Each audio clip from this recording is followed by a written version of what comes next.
அனைவருக்கும் வணக்கம். இன்றைய கதையின் தலைப்பு, இயேசு புதிய நண்பர்களை உருவாக்கிக் கொள்கிறார். மனப்பாட வசனம் மத்தேயு 9ஆம் அதிகாரம் 13ஆம் வசனத்திலிருந்து எடுக்கப்பட்டது. அது சொல்கிறது, நான் நீதிமான்களை அழைக்க வரவில்லை, பாவிகளையே மனம் திரும்புகிறதற்கு அழைக்க வந்தேன் என்றார். இன்றைய செய்தி என்னவென்றால், இயேசு அனைவரையும் தம் குடும்பத்தில் சேர அழைக்கிறார். நீங்கள் எப்போதாவது மிகவும் தனிமையாக உணர்ந்திருக்கிறீர்களா? உன்னை யாருமே கண்டுகொள்ளலை என்பது போலவும், உனக்கு நண்பர்களே இல்லை என்பது போலவும் நினைக்கிறாயா? மத்தேயு இயேசுவை சந்திக்கும் வரை அப்படித்தான் உணர்ந்தார். அதன் பிறகு எல்லாம் மாறிவிடுகிறது.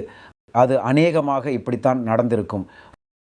ரோமானியர்கள் யூதேயாவை கைப்பற்றிய போது யூதர்கள் அனைவரும் வரி செலுத்த வேண்டும் என்று கோரினர். யாரும் பணம் கொடுப்பதை விரும்புவதில்லை, குறிப்பாக ஒரு ஆக்கிரமிப்பு இராணுவத்திற்கு. பெரும்பாலான மக்கள் அதனால் கோபமடைந்தனர். பலர் வரிகளை செலுத்துவதை தவிர்ப்பதற்கான வழிகளை யோசிக்க முயன்றனர். ரோமானியர்கள் வரிகளை வசூலிக்க உதவுவதற்காக யூதர்களை பணியமர்த்தினர். இப்படித்தான் மத்தேயுவுக்கு வரி வசூலிப்பவராக வேலை கிடைத்தது.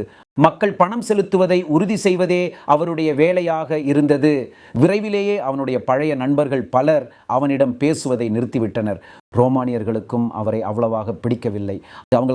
அவனை ஒரு வேலைக்காரனை போல நடத்தினார்கள். வழக்கமாக அவனை புறக்கணித்தார்கள். அவர்களுக்கு தேவையெல்லாம் அவர்களுடைய பணம் மட்டுமே. வழக்கமாக அவரிடம் பேசுபவர்கள் மற்ற வரி வசூலிப்பவர்களாக மட்டுமே இருந்தனர். வரி வசூலிப்பவர்கள் அனைவரும் பொய்யர்கள், ஏமாற்றுக்காரர்கள் மற்றும் திருடர்கள் என்று மக்கள் கூறி வந்தனர். ஆனால் நல்ல வரி வசூலிப்பாளர்களும் இருந்தார்கள், கெட்டவர்களும் இருந்தார்கள். ரோமானியர்கள் வரிகளை வசூலித்ததற்காக அவர்களுக்கு பணம் கொடுக்கவில்லை. வரி வசூலிப்பவர்கள் மக்களிடம் சற்று அதிகமாக கட்டணம் வசூலிப்பார்கள் என்று அவர்கள் சும்மா நினைத்து கொண்டார்கள்.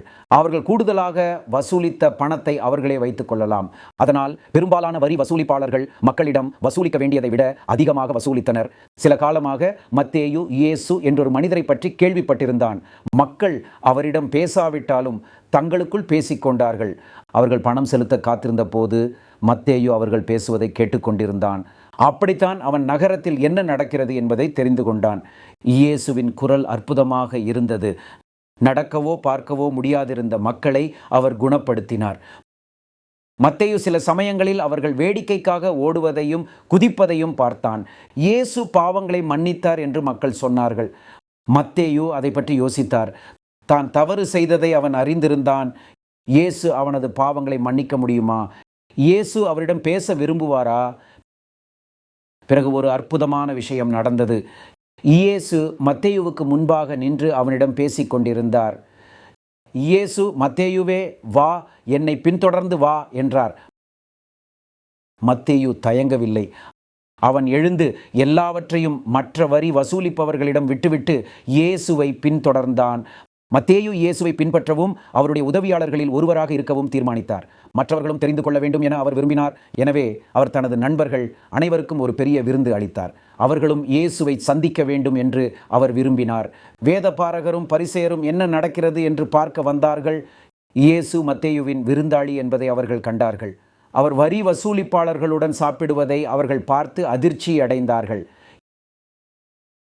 இயேசுவே, நீர் ஏன் வரி வசூலிப்பவர்களோடும் பாவிகளோடும் உணவருந்துகிறீர் என்றார்கள் அவர்கள். இயேசு அண்ணாந்து பார்த்து புன்னகைத்தார். ஆரோக்கியமாக இருப்பவர்களுக்கு மருத்துவர் தேவையில்லை என்று அவர் கூறினார். நோயுற்றவர்களுக்கு மட்டுமே மருத்துவர் தேவை. நீதிமான்களை மனந்திரும்ப சொல்ல நான் வரவில்லை, பாவிகள் மனந்திரும்ப உதவவே நான் வந்திருக்கிறேன். இயேசுவின் பதில் அனைவருக்கும் நம்பிக்கையை அளித்தது. கடவுளின் குடும்பத்திலிருந்து யாரும் விலக்கப்படக்கூடாது. அனைவரும் கலந்து கொள்ள வரவேற்கப்படுகிறார்கள். நீங்கள் இயேசுவின் குடும்பத்தில் இணைந்துள்ளீர்களா?